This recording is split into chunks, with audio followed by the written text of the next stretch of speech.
Ja imam jednu veliku primjedbu što hrvatska vlada od prve do sadašnje vlade nije sustavno radila na izgradnji hrvatskog identiteta, jer ne smijemo zaboraviti da smo mi dugo bili u jednoj drugoj tvorevini Jugoslaviji, gdje smo mi podijelili taj suverenitet i identitet, išlo se prema nekom Jugoslavencu. Ljudi, da li je kralj Tomislav?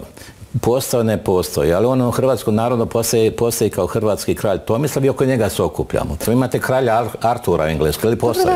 I mi zapravo premalo činimo da to naglasimo. A to je Stepinac, recimo.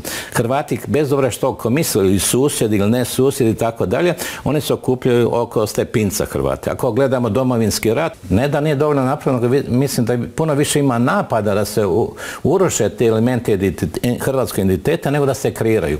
A identitet je temelj ove nacionalne države. Slavonci pjevaju na jedan način, Dalmatinci na drugi način. Znači, nema iste pjesme, ali nešto i povezuje u Hrvatskoj.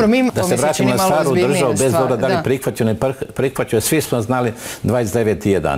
Kanade, gdje su došli ljudi sa različitih strana, pogotovo Amerike, u američkim filmovima, pjesmama, sve u kulturu, u svakodnevnom životu, to sve podupire država. U Australiji, kad gledate, isto tako, to govorim zbog toga da tamo nisu dugačke povijesti kao što su kod nas.